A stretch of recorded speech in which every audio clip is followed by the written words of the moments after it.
Conhecendo a palavra para sermos transformados pelo poder de Deus. E hoje lendo Hebreus capítulo 4, versículo 12.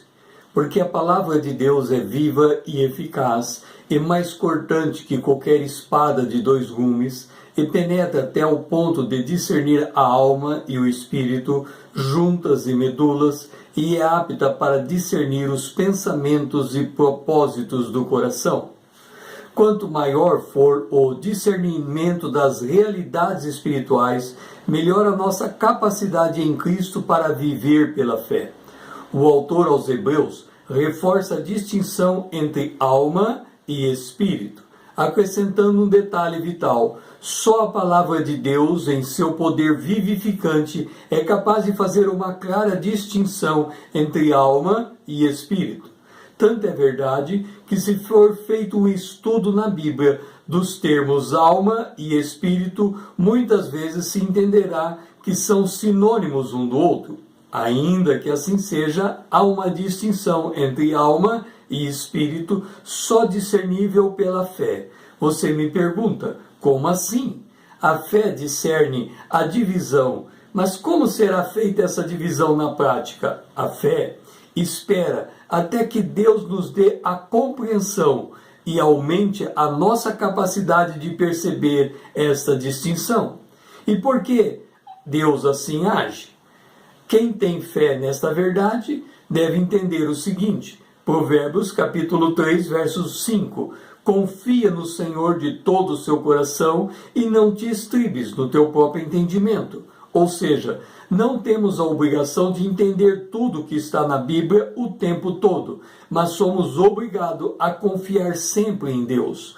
Como fazer, então, para entender esta questão como qualquer outra verdade? Simples. Se está dito que a palavra de Deus separa a alma do espírito, ela separa. Como ela faz?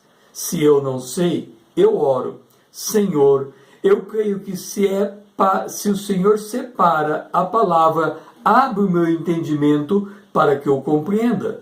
Se você orar assim, o entendimento vai chegar. Ele pode demorar um dia, ele pode demorar 20 anos, ele pode demorar a eternidade. Qual é o problema? Tempo é o que não nos falta, temos a eternidade para aprender. O que precisamos saber é que Deus é quem nos ensina e nós devemos aguardar até que a compreensão chegue em nós, porque é melhor esperar no Senhor até aprender alguma coisa do que ter a pretensão de que se sabe quando ainda não se sabe aquilo que se quer aprender. É melhor deixar uma pergunta aberta diante do Senhor do que fechar uma questão e ficar insensível para a voz do Espírito. Em 1 Tessalonicenses, capítulo 5, versículo 23, nós temos que o cristão é formado de corpo, alma e espírito. Aqui está uma representação do corpo, da alma e do espírito. Este é o ser humano. O que temos aqui é a divisão do homem em 3 partes. Portanto, temos uma categoria por meio do qual podemos entender o ser humano.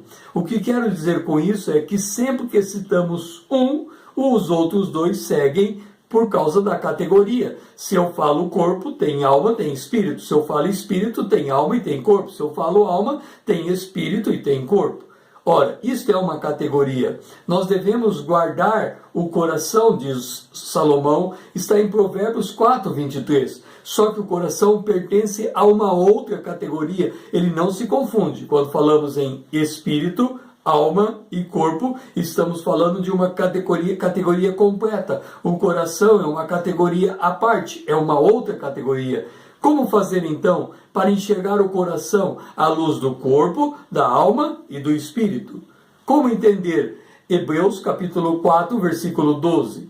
Muita atenção nesta hora.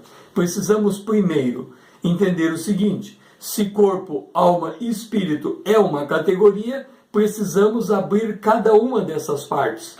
Aqui está o corpo. O corpo é formado por cabeça, tronco e membro. Aqui está a alma. A alma é formada por mente, vontade e emoções. Aqui está o espírito. O espírito é formado por habitação, intuição e consciência. Lá no Hebreus capítulo 4, versículo 12, ele disse que há pensamentos e propósitos ou intenções do coração. E pensamentos e intenções é uma divisão da mente, é uma categoria da mente.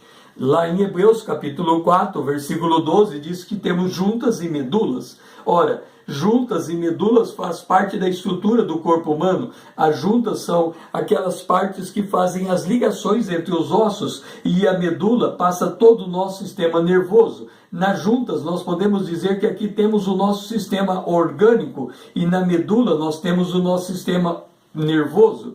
No espírito, onde temos habitação, intuição e consciência, habitação é o lugar onde está o Espírito Santo. E em 1 Coríntios capítulo 6, o versículo 17 diz que todo aquele que se une com o Espírito Santo se torna um espírito com ele. Portanto, no íntimo do nosso ser, lá no nosso espírito humano, habita o Espírito Santo. E o que é então o coração? É uma outra categoria. O coração é formado do espírito pela consciência, da alma pela mente, vontade e emoções, e do corpo pelas juntas e medulas. Portanto, o coração é esse bloco inteiro em que tem a nossa consciência, mente, vontade, emoções, pensamentos, intenções, cabeça, tronco, membros, juntas, medulas, sistema orgânico, sistema nervoso. Tudo isso forma o nosso coração. Por isso a Bíblia diz que é difícil compreender o coração. Somente Deus é capaz de discernir o que se passa em nosso coração, por causa do volume de interações que acontece dentro dele, instantaneamente e em todas as dimensões. Este é o nosso ser. Nós somos espírito, alma e corpo. Nós somos espírito, temos uma alma, habitamos em um corpo, e o nosso coração faz parte de todo esse contexto. O meu nome é César, compartilhando com você a palavra de Deus por meio da internet.